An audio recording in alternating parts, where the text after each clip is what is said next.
11월 5일 국민의힘 대선 전당대회에서 이재명 민주당 후보랑 맞설 국민의힘의 대선 주자가 결정이 됩니다.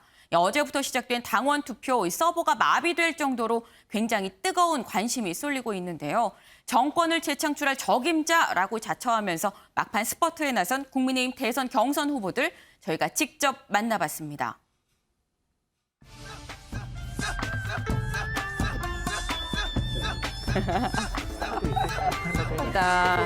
아, 참. 보도록 하겠습니다. 아, 방송이니까 벗으셔도 됩니다. 그럽시다. 네. 굉장히 이렇게 경험 있는 방송이고. 안녕하세요. 반갑습니다. 유승민은 유치타다. 유담보다 훨씬 더 아름다우세요. 감사합니다. 네. 이런 거 방송에 나가도 되는지 모르겠네. 대한민국을 정말 다시 뛸 수 있도록, 대한민국의 심장이 뛸 수 있도록 그렇게 꼭 하겠다는 말씀 드리고 싶습니다. 네. 네. 이수아 기자. 네. 프레스룸 특별 기획, 이 라스트 위크 국민의힘 주자 4명을 저희가 직접 만나보기로 했잖아요. 그중에 첫 번째 주인공 바로 방금 전에 보고 오신 유승민 후보였는데 김은미 앵커가 직접 다녀오셨어요. 네, 맞습니다. 유승민 후보를 국민 장인으로 만든 유승민 후보의 딸 유담양, 그 유담양과 같이 유튜브 방송을 했었던 바로 그 자리, 유담양이 앉았던 그 자리에 제가 직접 앉아서 인터뷰를 한번 해봤는데요. 그 모습 영상으로 먼저 같이 보고 올까요? 유승민 후보를 뵌 지는 되게 오래됐는데 네.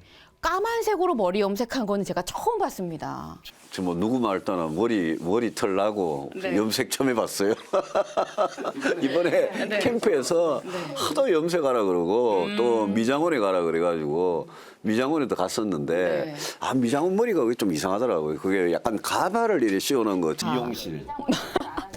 요즘 헤어샵이라고 하죠. 헤어샵. 미장원, 미용실, 죄송합니다. 연배가 이제 나오는 그런 죄송합니다. 단어들인데. 예, 헤어샵에 네, 네. 가라 그래서 갔는데 네. 좀 영 아닌 것 같아서 가장 최근에는 다시 동네 이발소로 예, 컴백했습니다. 눈썹도 문신을 하신. 문신 이거 작년에 했는데 다 지워지고 있는 중입니다. 남들은 보니까 뭐 눈도 뭐 어떻게 하고 하던데 네. 원모 후보 말씀하시는 거죠? 네. 예, 말씀하시는 맞아요. 거죠? 네. 우리 원희룡 후보님 보니까 네. 눈이 갑자기 어느 날 갑자기 예뻐졌더라고요. 그래서 어떻게 된 거냐고 네. 그러니까 뭔가를 하셨더라고. 예, 예. 아니 뭐 저는 인터뷰 내용도 재밌는데요. 네. 사실 시선 강탈하듯 다른 소품이 있어요. 바로 옆에 있는 이 치타 인형인데 네. 갑자기 왜 이렇게 치타를 가까이 두시게 된 건지 뭐 연관이 있는 건가요? 네, 바로 유승민 후보의 별명이 이 유치타입니다. 유치타인데 왜 유치타인 걸까 궁금해서 후보한테 직접 그 이유 물어봤는데요. 그 이유도 같이 들어보시죠. 아니 그리고 저희가 지금 앉아 있는 이 자리 옆에 지금 보면 이게 치타 인형이 무려 3마리나 됩니다. 이게 굉장히 슬픈 사연이 있는데 네. 여론조사하면 옛날에 잘 안 나올 때 그 앞에 잘 나오는 사람들 이렇게 해주고 그다음에 기타리스트 네. 그리고 뭐 어떤 사연 많네요. 예, 지지자가 이렇게 기타 이렇게 치는 그런 합성 사진도 만들어서 보내주고 이러다가 네. 그 기타가 치타가 됐다는 한 설이 있고 유치타가 그 유승민은 이재명에게 치명타를 탈을 입힐 후보다. 이래서 유치타다. 이런 설도 있고 뭐 좋으실 대로 해석하시면 됩니다. 근데 유승민을 한 단어로 표현을 한다면 유승민은 뭐뭐뭐다. 유승민은 유치타다. 유승민은 유치타다. 예. 왜냐하면 우리 팬들이 지어준 별명이라 가지고 제가 이제까지 가졌던 별명 중에 제일 마음에 들어요. 이재명을 이길 후보는 제밖에 없죠. 네, 지금 보신 것처럼 굉장히 좀 화기애애하게 좀 인터뷰가 진행이 됐습니다. 근데 이게 뭐 별명 얘기할 땐 웃고 뭐 농담도 좀 하고 그랬었는데 좀 사실 전 정말 유담양 자리에 앉아서 그런지 몰라도 아버지 같은 좀 친근한 그런 느낌도 있었고요. 있어요, 네. 그런데 이 다른 경쟁하는 후보들 얘기를 물어보니까 눈빛이 좀 달라졌습니다. 유승민 후보, 이 다른 후보들에 대해서는 어떻게 생각하는지 직접 들어보시죠. 예, 윤석열 후보는 굉장히 강단 있는 검사였죠. 그 소위 적폐수사 네. 할 때는 뭐 우리 당을 거의 괴멸 수준으로 만들었지만 네. 저 이 조국 사태 조국 사태 이후에 이제 문재인 정권하고 맞서는 그런 과정에서 국민들한테 굉장히 강렬한 인상을 줬던 게 그분의 정치적인 오늘날 정치적인 자산 같고 홍준표 후보님은 제보다가 정치하신 지가 한 4년 정도 선배세요. 네. 연배도 그렇지만 네. 홍준표 후보님은 뭐 한지 진짜 오래됐죠. 제가 저는 22년 그분은 26년 정치하셨으니까 당에 같은 당에서 정말 뭐 같은 당에서 홍 후보님이나 나나 산전수전 다 겪었는데 또 이 순발력이나 뭔가 이렇게 탁 캐치해가지고 그걸 이렇게 한마디로 이렇게 딱 표현하는 그런 어휘력 이런 게 굉장히 좋으세요. 네. 그러다 가끔씩 막말을 하는 실수도 하고 하지만 그리고 홍 후보님은 같이 만나서 개인적으로 이렇게 이야기하고 하면 굉장히 재밌어요. 농담도 잘하고 저도 마찬가지고 그 서로 뭐 툭툭 치면서 농담도 잘하고 그래요. 네, 유승민 후보 사실 토론회 때와는 조금 사뭇 다른 모습인데 원래 이렇게 다른 후보 칭찬에 후하신 분이셨나요? 네, 사실 우리가 접한 이 유승민 후보의 모습은 대부분 토론회 때의 모습인데 이 사실 본 시청자분들 중에서 이렇게 말씀하시는 분들도 상당히 있습니다. 아니 왜 이렇게 유승민 후보 네거티브를 많이 하는 겁니까? 라는 이런 일각의 비판도 있는데 여기에 대해서 유승민 후보 이렇게 얘기했습니다. 이거 어떻게 된 겁니까? 열성 할머니, 지지자 할머니가 써주셨다는. 그거를 그냥 응원의 개념으로 대수롭지 않게 생각한 게 제 불찰이었 것으로 제가 그거는 인정하고요.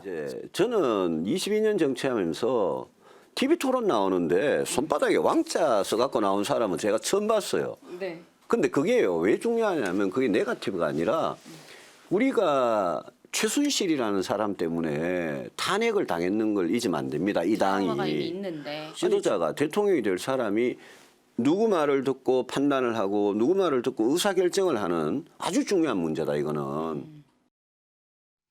네, 결국은 최서원 때를 기억해야 된다. 뭐 자기가 꼭 비판을 위한 비판은 한 건 아니다라고 발언을 하셨습니다. 네. 그런데 또 궁금한 게 안철수 국민의당 대표 얘기를 안 할 수가 없어요. 최근에 대권 선언을 했는데 지난 대선에서는 국민의당 그리고 바른미래당 후보로 각각 출마했다가 또 당을 바른미래당으로 합당을 했다가 맞아요. 또 총선을 앞두고는 다시 찢어지는 어떻게 보면은 애증의 관계라고 할 수가 있잖아요. 뭐라고 네, 사실- 발언을 하셨나요? 네.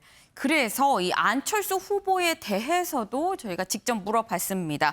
이 안철수 후보 출마 선언 당시의 모습 그리고 이 안철수 후보에 대해서 유승민 후보가 밝힌 이 두 사람과의 관계 얘기 직접 들어보시죠. 놈 대선이라고 합니다. 이대로는 안 되겠다고 생각하신다면 저에게 기회를 주십시오. 저는 당선을 목표로 나왔습니다. 제가 정권 교체할 겁니다. 애증이죠. 애와 증이죠. 안철수 대표하고 제가 2017년 말, 2018년 초에 그때 작은 바른정당, 국민의당 이렇게 있었는데 그분들하고 우리가 정체성 때문에 이렇게 화학적인 결합이 잘 안 됐어요. 그 사이에 이제 같이 공동 책임을 져야 될 안철수 대표는 독일에 가버리고 그다음에 뭐 미국 가버리고 없어요 사람이. 저하고 같이 만들어 놓고. 그래서 제가 바른미래당 시절에 정말 고생 많이 했습니다. 예, 제가 우시면 안 됩니다. 아니요. 안 되고. 솔직히 말씀드려서 서운한 게 많았죠. 그러니까 애증 관계가 이제 있는 건데 그거는 개인적인 감정이고 안철수 대표 오늘 출마하시는 거 보고 제가 어떤 생각이 들었냐 하면 제가 만약 대선 후보가 되면 아니 원하는 게 뭐냐 모든 조건 다 들어줄 테니까 단일화하자. 그러면 저는 단일화 못할 것도 없다고 생각합니다. 되게 솔직하게 말하는 게 인상적이었던 것 같아요. 저는 서운한 게 많다 이라고 네. 딱 말을 하는 게 또 이 한 가지 더 말할 게 뭐 저희 시청자 중에서도 이런 분들 많으실 것 같아요. 딸 유담양 사위가 장래 희망이신 분들 네. 이분들을 위해서 혹시 유담양 관련 질문은 안 하셨나요? 유담양 얘기 저희가 또 빠뜨릴 수가 없죠. 이 전국의 이 사위들을 위해서 또 유담양에 대해서 물어봤는데요. 유승민 후보 이 예전의 인터뷰에서 유담양이 정치를 한다면 찬성할 겁니까? 물었을 때 찬성한다고 했었거든요. 그렇다면 정치하는 사위는 허락을 하실 겁니까? 한번 물어봤습니다. 대답 들어볼까요? 어디가 왔어? 어디가 왔어? 안녕하세요, 여러분. 유승민 후보 딸 유담입니다. 다 함께 대역전의 드라마를 만들 수 있는 순간이 왔습니다, 여러분. 그러니까 많은 지지 부탁드리고요. 아빠, 화이팅! 유담 양이 만약에 정치를 한다면 허락하실 겁니까? 여쭤봤더니 뭐 본인이 하고 싶다면은 하라고 하겠습니다라고 말씀을 하셨어요. 예. 본인이 정치하는 건 오케이. 예. 정치하는 사위를 드린다고 하면은 야, 그건 좀 생각해야 되겠는데.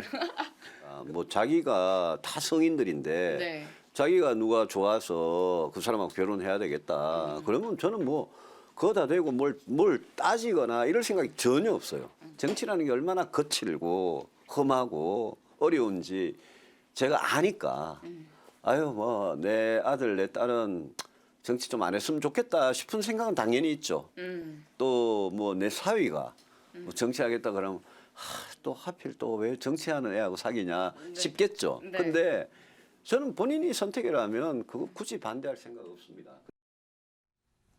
자신이 걸어온 일이기 때문에, 길이기 때문에 이게 얼마나 어려운지 알고, 그래서 딸은 고생시키고 싶지 않은 아빠의 마음이 네. 고스란히 담긴 것 같습니다. 맞습니다. 이 딸 유담 양 얘기를 할 때는 정말 유승민 후보 눈에서 하트가 뿅뿅 했었거든요. 맞아요. 그런데 인터뷰를 거의 마치면서 제가 한번 물어봤습니다. 이 꼭 하고 싶은 말이 뭡니까? 이 포부가 있으십니까? 라고 물었더니 눈빛이 또 금세 달라졌는데요. 그 모습도 보시죠. 저를 국민의힘 후보로 만들어 주시면 제가 여러분 정권 교체 한을 풀어드리고 제가 꼭 5년 동안 팔을 걷어붙이고 경제고 안보고 뭐 교육이고 복지고 정말 우리 개혁할 거 제가 제대로 해서 대한민국을 정말 다시 뛸 수 있도록 다시 대한민국의 심장이 다시 뛸 수 있도록 그렇게 꼭 하겠다는 말씀 드리고 싶습니다. 네, 이 경제 전문가 또 안보 전문가 사실 좀 딱딱할 것 같다라고 생각했었던 이 유승민 후보였었습니다만 이 직접 만나서 솔직한 모습 또 이 부드러운 모습 이 아버지로서의 모습까지 좀 볼 수 있는 그런 인터뷰였습니다. 내일은 저희가 원희룡 후보를 또 스튜디오에 이렇게 영상으로 모실 예정인데요. 내일도 약간 좀 한번 기대해 주시기 바랍니다.